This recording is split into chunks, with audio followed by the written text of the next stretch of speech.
भाई देखो, आपके इतने सारे क्वेश्चन आए ना मेरे पास, क्योंकि सेल चल रही है फ्लिपकार्ट अमेजोन पे, और आज की डेट में आप जानते हैं बिना सेल के फ़ोन बाय करना आसान नहीं रहा। तो पहले एक एक करके आपके क्वेश्चन देखते हैं, फिर जो लेटेस्ट अपडेट्स है ना वो मैं आपको दूंगा, क्योंकि मार्केट में बहुत ज़्यादा उथल पुथल चल रही है। कई नए फ़ोन आने वाले हैं और कई ऐसे फ़ोन हैं जो कि लिस्ट से जाने वाले हैं। चलिए, पहला क्वेश्चन आता है, अपनी रेंज में H200T लेना फ़ायदा का सौदा है या नहीं है। मतलब H200T इस टाइम पे एक ऐसा स्मार्टफोन है जिसमें हर चीज़ पूरी करने की कोशिश की गई है।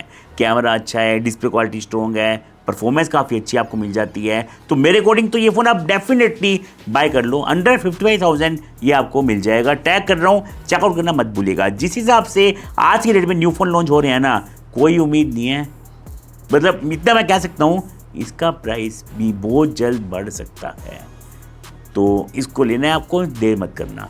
इसके बाद हमारा नेक्स्ट क्वेश्चन आता है, हेलो सर, सैमसंग M37 इस बार कब आएगा। देखो, M37 को लेकर अभी कोई चर्चा नहीं हो रही है। फिलहाल तो आपको M47 देखने को मिल रहा है, जिसके बारे में भी हम बात करेंगे। M37 के लिए अभी आप भूल जाओ, बिकॉज जिस तरह से चीज़ें चल रही हैं ना, मुझे नहीं लगता कि ये फ़ोन फिलहाल लॉन्च होगा इतनी जल्दी। फिर है Realme 15 Pro और Vivo T4 Pro out of stock क्यों रह रहे हैं। देखो, Vivo T4 Pro एक ऐसा स्मार्टफोन है जो कि T5 Pro से भी बेटर ऑप्शन है। अगर ये फ़ोन स्टॉक में रहेगा, कोई भी T5 Pro को बाय नहीं करेगा।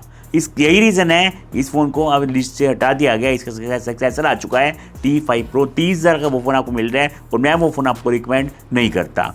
भाई, नॉर्मल यूज़ में Samsung Galaxy M56 मिल रहा है 14,000 के अंदर, 8 महीने वारंटी ले लूँ क्या। देखो, M56 14,000 में अगर कंडीशन बिल्कुल ठीक है तो हाँ, ले सकते हो यार। नॉर्मल यूज़ में, कैजुअल गेमिंग में अच्छा फ़ोन है। कैमरा क्वालिटी भी उस रेंज के हिसाब से आपको काफ़ी अच्छी मिल जाती है। अगर मैं उसी रेंज में M17, F70E या M36 देख सकूँ ना, उनके कंपैरिजन में बेटर ऑप्शन है। बस कंडीशन देख लेना यार, बैटरी कैसी है, वो सब चीज़ें चेक कर लेना आप। वो चीज़ बहुत ज़रूरी है चेक करनी। और इसके बाद सेकेंड हैंड फ़ोन पर आपकी क्या कमेंट हैं, बताओ। देखो, सेकेंड हैंड फ़ोन लेना कोई गलत बात नहीं है, बट आपको रिलायबल सोर्स से सेकेंड हैंड फ़ोन लेना है, अपनी पहचान से थोड़ा लेना पड़ेगा, तब तो सही है। क्योंकि सेकेंड हैंड फ़ोन की मार्केट आज की डेट में ना काफ़ी बढ़ रही है। इसका रीज़न यही है, जो प्राइस हाइक चल रहा है आज की डेट में, तो नए फ़ोन लेने का तो वो हो जाता है ना कि अगर हम नया फ़ोन ले रहे हैं तो हमने कई कॉम्प्रोमाइज़ करने पड़ते हैं जिस प्राइस पे आज के फ़ोन आ रहे हैं उसको देखते हुए। तो पुराने फ़ोन ही बिल्कुल सही है, चाहे वो न्यूली लॉन्च फ़ोन ना हो, लास्ट ईयर वाले फ़ोन हो तो भी सही रहेगा, या सेकेंड हैंड फ़ोन अच्छी कंडीशन में अच्छी वारंटी के साथ आपको मिल जाते हैं ना, तब तो बल्ले बल्ले हो जाती है। दोस्तों, वीडियो अच्छा लग रहा है आपको, वीडियो को लाइक करके चैनल को सब्सक्राइब कर देना। मैं आपके लिए ऐसी वीडियोस लेकर आता रहूंगा जहां पर मैं आपका पैसा बर्बाद नहीं होने दूंगा। आप बस लाइक करो, दोस्तों को शेयर करो, हम आगे बढ़ते हैं वीडियो में। इसके बाद भाई, ओप्पो, वीवो, आईक्यू, सैमसंग के फ़ोन बताओ अंडर 35,000 की रेंज में। देखो, वीवो में तो ना T4 अल्ट्रा अभी भी स्टॉक में मिल जाता है फ़ोन, बहुत बार मैंने चेक किया है। जब भी मैं देखता हूँ, कभी आता है कभी चला जाता है, तो एक तो उसको आप देख सकते हैं। सैमसंग में आपको चाहिए तो सैमसंग में इस रेंज में तो मैं आपको कोई फ़ोन रिकमेंड नहीं करूँगा। 35 तक की रेंज में आपको बजट को 45-50 तक लेकर जाना पड़ेगा। सैमसंग का कोई स्ट्रॉन्ग फ़ोन आपको बाय करना है तो या तो S25 FE बाय कर सकते हैं आप, या फिर 56,000 में S25 आप बाय कर सकते हैं। अगर बजट में ही फ़ोन लेना है तो आपको पुराना फ़ोन मिल जाएगा। एक तो A56 मिल सकता है, या फिर आपको 30 के अंदर A36 मिल सकता है। इनको आप देख लेना फिर। और जहाँ तक ओप्पो की बात है, ओप्पो में ना ओप्पो रेनो 14 आप देख लेना किस रेंज में आपको मिल रहा है, क्योंकि ओप्पो रेनो 14 में जब डिस्काउंट आता है ना, ये फ़ोन आ जाता है कई बार 35 के आसपास की रेंज में। और मैं आपको एक बात बता देता हूँ, अभी ओप्पो रेनो 16 लॉन्च हुआ है और आपको पता है 60,000 में आपको क्या मिल रहा है, स्नैपड्रैगन 7 Gen 4। सिर्फ कैमरा का हल्ला मचाया जा रहा है, 3D डिज़ाइन का हल्ला मचाया जा रहा है, ग्लास बिल्ड का, तो ये सब चीज़ें तो ठीक है, लेकिन जब परफॉर्मेंस ही फ़ोन की उस लेवल की नहीं होगी जितना हम उसके लिए पे कर रहे हैं, तो इन सब चीज़ों का उस टाइम पे कोई मतलब नहीं बनता। Best camera phone two by between 25 to 30K, specially for camera, मतलब मोटो H60 70 Pro। इसमें से यार मैं कहूँगा 25-30,000 की रेंज में अगर आपको फ़ोन चाहिए ना, 70 Pro का जो प्राइस है वो तो आपको मिलता है, मतलब बैंक ऑफर के साथ 37 तक आप इसको बाय कर सकते हैं, 37-38,000 तक की रेंज में। लेकिन अगर आपको 25 से 30 में चाहिए ना, तो कैमरा के लिए एज 70 फ्यूजन भी मैं कह सकता हूँ एक अच्छा ऑप्शन रहेगा, आप उसको भी देख सकते हैं। या फिर एज 60 प्रो में टेलीफोटो जूमलेस भी आपको मिल जाता है, वो भी एक अच्छा बाय होने वाला है। मैं टैग कर दूंगा जो भी फोन मैं आपको रिकमेंड कर रहा हूँ, ताकि आप क्लिक करके आराम से उन्हें बाय कर पाएँ। ये सही टाइम है बाय करने का यार, क्योंकि सेल चल रही है अभी। क्या फ्लिपकार्ट गोल्ड सेल बेस्ट है या अमेजोन सेल? 25,000 में मोबाइल सजेस्ट करो। देखो ऐसा है कि दोनों सेल अपनी अपनी जगह पे अच्छी चल रही हैं, क्योंकि अब ऐसा नहीं है कि दोनों में आपको सेम फ़ोन मिलते हैं। कुछ फ़ोन एक्सक्लूसिव हैं फ्लिपकार्ट के साथ और कुछ एक्सक्लूसिव हैं अमेजोन के साथ। अब अगर आपको Realme Narzo 80 Pro पसंद है, फ़ोन अच्छा लगता है, तो मैं आपको ये फ़ोन रिकमेंड कर दूंगा 25 के अंदर बिना किसी डाउट के। 256 GB स्टोरेज के साथ ये फ़ोन आपको मिल जाएगा। Dimensity 7400 इस फ़ोन में अवेलेबल है, तो ये आपको मिलेगा अमेजोन पे। बट अगर आपको स्टोरेज से उतना फ़र्क नहीं पड़ता, परफॉर्मेंस और भी नेक्स्ट लेवल चाहिए, तो मैं आपको फ्लिपकार्ट से Realme P3 Ultra रिकमेंड करूँगा। 25,000 का ये फ़ोन आपको मिल जाएगा Dimensity 8350 के साथ। तो इस तरह से है, दोनों को टैग कर रहा हूँ, आप चेक कर लेना। 25,000 के अंदर इनमें से कोई फ़ोन आप लोगे ना, अपनी नीड के अकॉर्डिंग आप देख लो, आपको मज़ा आ जाएगा। सैमसंग A55, A56, मोटो H60, 70, रेडमी टर्बो 5, बताओ भैया जी कैसे फ़ोन हैं? ये सारे फ़ोन ही देखो अपनी अपनी जगह पे ठीक हैं। जो A55, 56 है, अगर ये आपको सही प्राइस पे मिलते हैं ना, मान लो आपको ये फ़ोन 30-35 के अंदर मिल रहे हैं, 30 तक मिल रहे हैं, तब तो ये अच्छे फ़ोन्स हैं दोनों सैमसंग के, आप डेफिनेटली बाय कर सकते हैं। बट ये अगर आपको 35 से ऊपर मिल रहे हैं, तब मैं ये आपको रिकमेंड नहीं करूँगा। जहाँ तक H60 की बात है, 60 तो मैं आपको रिकमेंड कतई नहीं करता भाई। 70 अच्छा फ़ोन है, वो आप बाय कर सकते हैं। 60 में उतनी अच्छी वैल्यू नहीं मिली है, पुराना भी काफ़ी हो गया है फ़ोन। 70 में क्या है ना, प्रीमियम टच आपको मिल जाएगा, बहुत ही स्लिम फ़ोन है, लाइट वेट है, मेटल का फ्रेम भी आपको मिल जाता है, स्नैपड्रैगन 7 Gen 4 है, जो कि 28,000 के हिसाब से एक वैल्यू फॉर मनी चिपसेट है। और टर्बो 5 जो है वो बिल्कुल ही अलग कैटेगरी का फ़ोन हो गया। ये आपको 35 के अंदर मिल जाएगा, 30-35 के बीच में। और ये गेमिंग सेंट्रिक फ़ोन है, तगड़ी गेमिंग आप कर सकते हैं, तगड़ी बैटरी आपको मिल जाती है, और साथ में आपको यहाँ पर इनलाइन फील काफ़ी अच्छी मिलती है। कॉम्पैक्ट सा फ़ोन ये फील होगा आपको, तो ये भी अपनी जगह पे मैं आपको कहता हूँ आप बाय कर लो। एक तो पोको X7 Pro है और रेडमी टर्बो 5 है, दोनों में ना बैटरी का मेन डिफरेंस है, उसके अलावा चीज़ें ऑलमोस्ट आपको एक जैसी मिलती हैं। तो बैटरी 7.5 mAh की वहाँ पर है, उसमें थोड़ी कम है, तो ये देख लेना आप कहाँ पर आपको बैटरी कैसी चाहिए। भाई निकुंज राधे राधे राधे राधे जी, आपको पापा के लिए फ़ोन चाहिए 23,000 में, वन प्लस, सैमसंग या मोटरोला?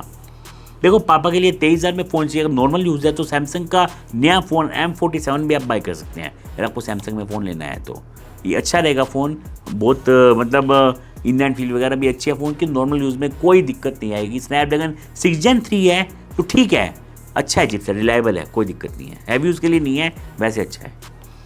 वन प्लस में तो अभी कोई ऑप्शन है नहीं यार इतना स्ट्रॉन्ग, सही बताऊँ तो मैं आपको इस रेंज में प्राइस काफ़ी बढ़ गया है वन प्लस के स्मार्टफोन्स की, और जो पुराना फ़ोन था CE5 वो अब स्टॉक में आता नहीं है। भाई नथिंग फ़ोन 3A लूँ या 3A Pro लूँ? देखो नथिंग फ़ोन 3A Pro तो मिल ही नहीं रहा यार।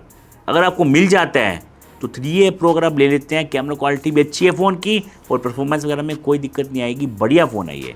अगर मिलता है तो 3A Pro मैं आपको 4A से भी पहले रिकमेंड कर सकता हूँ, क्योंकि 4A का प्राइस अब काफ़ी ज़्यादा बढ़ चुका है। Oppo Reno 15 Pro Mini versus Motorola Signature, which is best to buy? देखो यहाँ पर मैं आपको Motorola Signature रिकमेंड करूँगा। एक ये फ्लैगशिप लेवल का फ़ोन है, आपको यूज़ करने में भी प्रीमियम फील आएगा इसको, और कैमरा क्वालिटी भी स्ट्रॉन्ग है, और साथ में प्रीमियम सर्विसेज भी यहाँ पर आपको ऑफर की जा रही हैं। परफॉर्मेंस भी यहाँ पर टॉप क्लास की आपको मिल जाती है। मैंने वीडियो किया हुआ है, वो आप चेक कर लेना।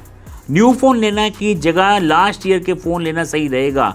डेफिनेटली आज की डेट में अगर आप लास्ट ईयर के फ़ोन लेते हैं तो वो आपका एक स्मार्ट डिसीजन मैं कहूँगा है। न्यू फोन्स में उतनी अच्छी वैल्यू आजकल नहीं मिल रही है जितनी कि हमें लास्ट ईयर मिला करती थी। लेकिन दिक्कत यह है जो लास्ट ईयर के फ़ोन्स है ना, वो जितनी जल्दी हो सके तब आप बाय कर लेना। आने वाले टाइम में वो सभी फ़ोन आपको आउट ऑफ स्टॉक होते दिख जाएंगे, और कई फ़ोन तो ऑलरेडी स्टॉक से ख़त्म हो भी चुके हैं। फिर चाहे वो मोटोरोला के स्मार्टफोन्स हों या कुछ रियलमी के फ़ोन्स भी हैं जो ऐसे स्टॉक आउट हो चुके हैं, और कुछ वीवो के फ़ोन्स भी हैं जो बजट में अच्छे थे बट अब आपको नहीं मिलते हैं। तो ये थोड़ा आप ध्यान रखिएगा। 60K में S25 प्लस बाय कर लिया है, क्या ये सही किया या बिग बिलियन डे सेल के लिए रुकना चाहिए था? देखो अगर आप कहते हैं कि आपको रुकना चाहिए था, मैं कहूँ लेकिन बिग बिलियन डे सेल को आने में बहुत टाइम है। जिस तरह से मार्केट तेज़ी से आगे बढ़ रही है ना, प्राइसिंग बढ़ रहे हैं, तो कुछ नहीं पता उस टाइम पे क्या होने वाला है। तो ये चीज़ आप माइंड में रख के चलिएगा। अभी आपको जो 60,000 में ये फ़ोन मिला है ये अच्छा है, इस रेंज के हिसाब से मैं देखता हूँ तो अच्छी डील आपने ली है, इतना मैं कह सकता हूँ आपको। तो इतना मत सोचो कि रुकना चाहिए था तो क्या होता, क्योंकि अगर ये लास्ट ईयर आपने पूछा था ना मुझसे, मैं कह देता लास्ट ईयर तो हाँ भाई आपको रुकना चाहिए, आपको और तगड़ी डील वहाँ पर मिल जाएगी बीबीडे सेल में। बट आज की डेट में मैं ये बात नहीं कह सकता, क्योंकि मार्केट को प्रेडिक्ट करना आजकल आसान नहीं है। अनुज सर, क्या इस बार फ्लिपकार्ट बीबीडे सेल में प्रीवियस ईयर जैसे डिस्काउंट मिलेंगे? Love your videos, thank you so much भाई। देखो लास्ट ईयर में क्या था ना, जो वैल्यू फॉर मनी फोन थे वो और ज़्यादा अच्छी वैल्यू दे रहे थे बीबीडे सेल में। इस बार क्या होगा, जो अभी फ़ोन लॉन्च हो रहे हैं और जो अच्छी वैल्यू नहीं दे रहे हैं इस टाइम भी, उन पर आपको थोड़ा डिस्काउंट मिलेगा ताकि थोड़ी बहुत वहाँ पर वैल्यू इंक्रीज हो जाए। कोई ड्रास्टिक बड़ी चीज़ होना या ना होना उसके बारे में अभी कहना थोड़ा सा मुश्किल है, थोड़ा डिफिकल्ट है। अगर प्राइस है किस तरह से चलता रहा ना तो कुछ नहीं कह सकते क्या होगा अगले टाइम में। भाई स्नैपड्रैगन 6 Gen 3 लेके क्या होगा? भाई देखो 6 Gen 3 ना चिपसेट बुरा नहीं है, लेकिन ये टाइमिंग जो ये प्राइस हाइक चल रहा है इसके अंदर मैं देखता हूँ ना ये चिपसेट आ चुका है 20 से ऊपर की रेंज में, और पहले हमें ये फ़ोन 15 तक भी आराम से मिल जाता था, और ये बड़ा चेंज आया मार्केट में, और इसे मैं फ़िलहाल तो एक्सेप्ट करना पड़ेगा जब तक ये चीज़ें वापस से नॉर्मल पे नहीं आती हैं। फ़िलहाल तो यही न्यू नॉर्मल बन चुका है। 6 Gen 3 चिपसेट अच्छा है, स्टेबल है, यूज़ करने में आपको अच्छा फील होगा। हैवी यूज़ के लिए नहीं है, मैं कहूँगा ताबड़तोड़ गेमिंग कर लो, सब कुछ कर लो आप, बट वैसे वो दिक्कत नहीं है कि लैग होता रहे फ़ोन। लावा अग्नि 4 शेल आई बाय 8। देखो लावा अग्नि 4 मैंने आपको पहले तो रिकमेंड किया था, लेकिन अब क्या हो रहा है ना, उसमें सॉफ्टवेयर की काफ़ी दिक्कतें आ रही हैं। अगर आप फ़ोन यूज़ कर रहे हैं लावा अग्नि 4, आपको पता भी होगा इसके बारे में कि बार बार कभी सॉफ्टवेयर का उड़ जाना, कभी सॉफ्टवेयर में ऐसे इशू आना जो कि बिना सॉफ्टवेयर चेंज किए फिक्स भी नहीं हो सकते। फिर आप इंजीनियर को बुलाएंगे, कॉल करेंगे, वो ठीक करके जाएगा, वो सिलसिला बहुत ज़्यादा इसमें बढ़ रहा है। तो इस पर मुझे लावा को ध्यान देना चाहिए। और आपको भी ऐसे कोई दिक्कत आई है तो बताना मुझे कमेंट्स में। M17 कैसा फ़ोन है? देखो M17 इस टाइम पे सुपर एमोलेड डिस्प्ले या फिर आप चिपसेट देखेंगे इस प्राइस रेंज के हिसाब से आपको एक बहुत ही अच्छा पैकेज मिल रहा है, बिकॉज आज की डेट में 15 के आसपास भी एमोलेड डिस्प्ले मिलना आसान नहीं है। तो मैं टैग कर दूंगा, देख लेना इसको आप।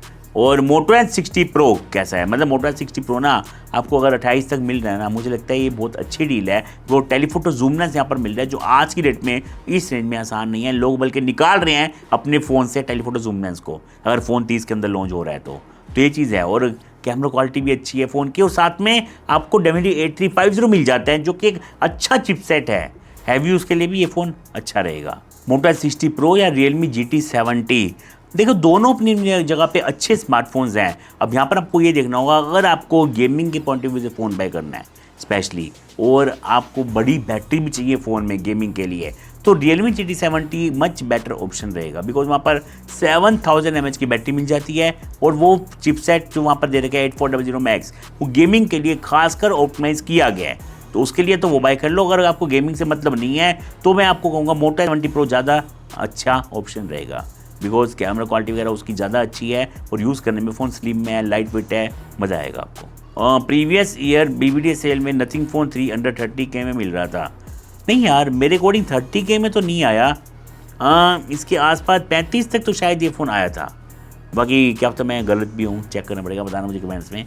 अगर इस बार भी मुझे लगता है BBDA सेल में नथिंग फ़ोन 3 35 के आसपास तो आने की पूरी उम्मीद की जा रही है। M47 ले सकते हैं क्या? जल्दी रिप्लाई करो। जल्दी कर दिया रिप्लाई भाई आपको।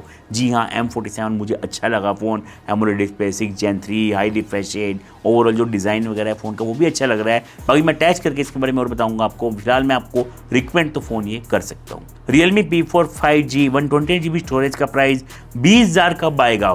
मुश्किल है भाई, आएगा तो सही। BBDA सेल में चांस है कि ये फ़ोन आ जाए 20 का, बाकी फ़िलहाल तो 23-24 तक ये फ़ोन मिल रहा है। आप क्यों टेंशन ले रहे हो यार? आप 256GB वाला आप Narzo 80 Pro बाय कर लो, सेम फ़ोन्स हैं, दोनों में कोई मेजर डिफरेंस नहीं है। यहाँ तक कि जो हाई विजन चिप रहती है Realme की वो वहाँ पर भी लगी हुई है। दोनों में एमोलेड पैनल है। बैटरी का थोड़ा सा फ़र्क आ जाएगा आपको, 500-600 कुछ mAh का फ़र्क है। उसके अलावा दोनों ही बहुत बढ़िया स्मार्टफोन्स हैं। स्टोरेज का बड़ा फ़र्क है, तो मैं कह सकता हूँ वो फ़ोन भी 22-23 में अगर आपको मिल रहा है तो वैल्यू अच्छी आपको दे रहा है। भाई दोस्तों, Xiaomi अपनी नई सीरीज़ लॉन्च करने वाला है, Redmi Note 17 Pro Max, मतलब दो फ़ोन आएंगे। डिज़ाइन ये सामने आया है, मैं आपको दिखा रहा हूँ स्क्रीन पर। अब जो ये स्मार्टफोन है ना, इनमें यूएसपी रहेगी इनकी बैटरी। आपको एक फ़ोन में मिलेगी 9-10 हज़ार के एमएच के आसपास की बैटरी और साथ में एमोलेड डिस्प्ले वगैरह तो आपको मिलेगा ही उसमें। चिपसेट वहाँ पर थोड़े कमज़ोर हो सकते हैं। Dimensity 7500 हो सकता है Redmi Note 70 Pro Max में, और जो नॉर्मल 17 Pro आएगा उसके अंदर हो सकता है 6 Gen 5 चिपसेट। तो प्राइस हाइक की मार यहाँ पर तगड़े वाली पड़ने वाली है। अब वो टाइम नहीं रहेगा कि Xiaomi ने ये फ़ोन लॉन्च कर दिया, इनके आसपास कोई भी नहीं है, इनके आसपास ऑलरेडी धुरंधर बैठे होंगे जब ये फोन इंडिया में लॉन्च होंगे। बाकी अब इंडिया में और भी बहुत सारे फ़ोन लॉन्च होंगे। मैं आपको स्क्रीन पे ये पूरी लिस्ट दिखा रहा हूँ। ये सारे फ़ोन्स हैं जो जल्दी आपको इंडिया में देखने को मिलेंगे। सैमसंग से लेकर वीवो से लेकर आप कह सकते हैं नथिंग तक, मोटोरोला के सबके फ़ोन आने वाले हैं। तो आप बिल्कुल रेडी रहो, बहुत धमाल होगा, बहुत कुछ करेंगे। आप बस वीडियो अच्छा लगता है आपको, वीडियो को लाइक करो, चैनल को सब्सक्राइब करो और बताना मुझे कमेंट्स में आपको आपके क्वेश्चन का आंसर मिला या फिर नहीं मिला। नहीं मिला तो कमेंट कर देना, आपको आंसर मिल जाएगा। चलिए मैं आपसे मिलूंगा किसी और वीडियो में। Thanks for watching this video.